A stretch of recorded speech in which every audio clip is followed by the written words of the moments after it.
Well, I'm going to give you two more. So that means I'm going to have to erase something. Because I want to give you a, which is similar to the one we had here a minute. We have a, which is an. That's the word an, the particle an.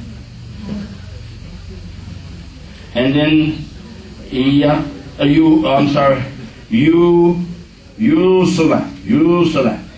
And Yusala. Put the little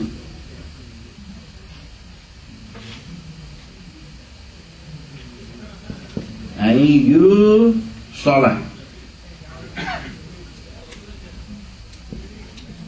And that's in the 2nd chapter and the 27th verse.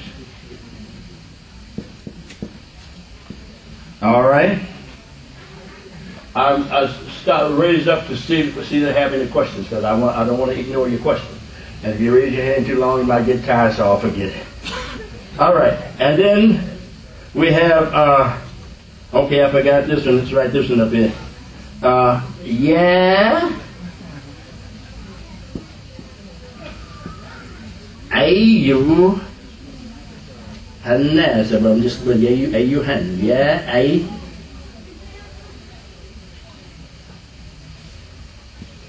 And that's how we call someone. Yeah, that's how we call someone. Then it's referring to those who are fit into the category. This case is you who believe. Yeah, ayuhan nas. Yeah, ayuhan ladina. That's what. Yeah, ayuhan ladina aminu. Yeah, ayuhan ladina. In this particular case, yeah, ayuhan ladina. Sometimes yeah, ayuhan nas. But you know what I haven't found in the Quran? I'm not saying it's not there. I haven't found where it says, yeah, you have Muslim. It refers to us as Muslim, but not called. He calls us either believers or those who believe, or mankind. All right? And of course, when we call, anybody remember when we call us mankind? Anybody remember what we should be? That should put us on the alert. Anybody remember that? I gave it to you before. If we address Yarihan Nas, that should be an alert. Because of the word Nas, which means to oscillate. So Allah's addressing us then like Mama used to address you. Your name was Benny. Your name was Benjamin, but she called you Benny. And then when you did something wrong, she'd call you by your full name, middle name, and all of them. That means you're in trouble. All right? So when Allah addresses us, yeah, you had Nas, we should perk up and know that what is coming after is addressing our weaknesses. See, this is how this information helps. It's not just calling words. So if he addresses us as believers, he's addressing us in reference to the responsibilities of a believer. But if he says, yeah, you had Nas, that's your weakness. That's our weakness. We oscillate. Now we oscillate from that. One day we're so righteous until the sun bows to us. And the next day the moon refused to come out. All right. Yeah, you and you. Okay. And this one is believed. Yeah, that's the 2nd chapter and 21st verse. All right. So now those are examples of, this one, remember I told you what happened. This is N, but now we pronounce it A instead of N. A-U-S-A. A instead of N. A. Use it. The word N is a particle, but now because of the rules of Tajweed, we drop the noon in pronunciation and double the ya, and of course when the ya is sukoon, then it becomes a long E, right? A, all right? So hopefully you can understand how this is taking place. Any questions on what we have talked about so far? Because what we want to do now, according to my notes, is to go to, yes sir? Yes sir, only because it's come out in the past and you're bringing an understanding in terms of, you say Allah addresses us as believers, but you haven't seen where he addresses us as Muslim. Because my understanding, maybe it's just a translation that Abraham was considered a Muslim. Yes. So you're going... I understand your question, but you didn't understand how I said it. So let me... I understand your question. I say address us, and I mean call us.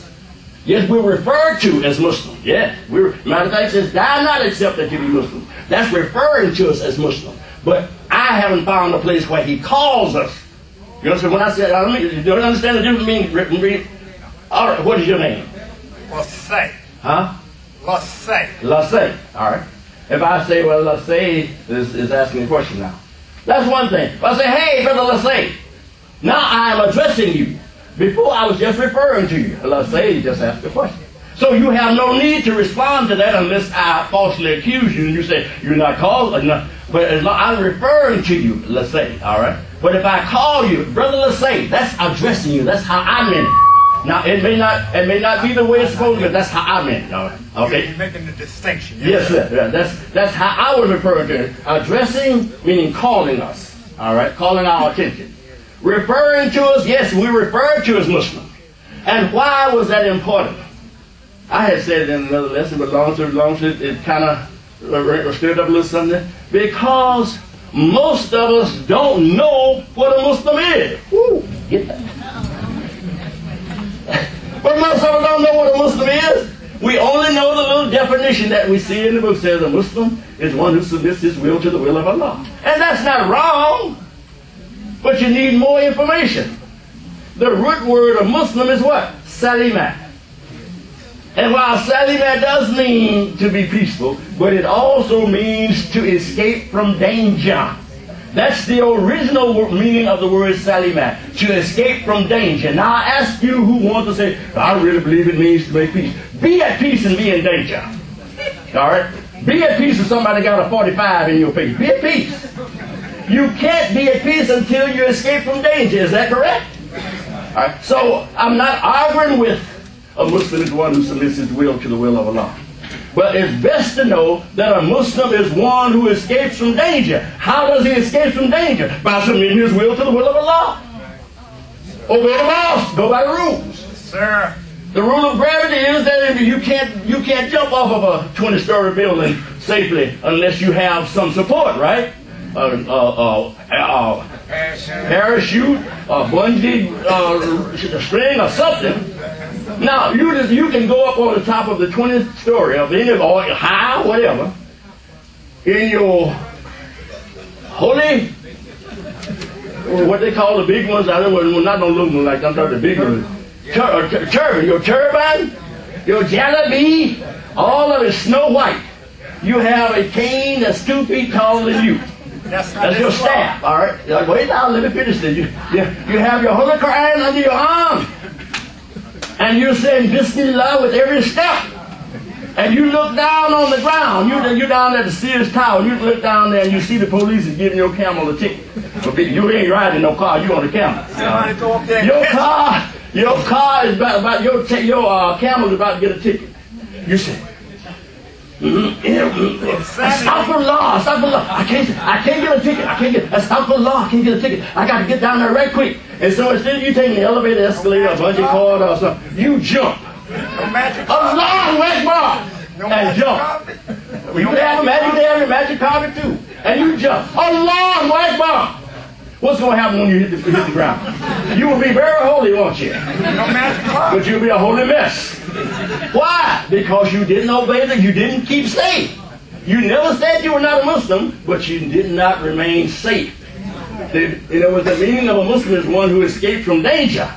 And we escape from danger by obeying the rules of the laws that Allah has created us under. All right? Thank you, Brother Lassay. All right? Yes, sir. Okay. All right. Now, how am I doing on time? Somebody have to let me know. I got 5 minutes? All right. Okay. Well, it looks like I'm not going to, because there's no sense in starting the other one. We'll start with Awu, and hopefully we can do all 3 of them, because I won't digress as much, inshallah. Y'all, you don't really want to get me started, because I don't know how to stop. But so for next Sunday we will do the last 3: Awu, Ui, and Iu and Ui. And this one is the one that I found was least frequent. But it gives us the same, all of them give us the same kind of example. Remember I said you have an example of a diphthong in a word, a syllable in a word, and it's a diphthong. Or you have a diphthong where you're pronouncing 2 words joined together. Okay? So we did get a chance to demonstrate that today. Diphthong in a word, in a word, in a word, in a word, in a word. Joining 2 words together. May, in a word, shay.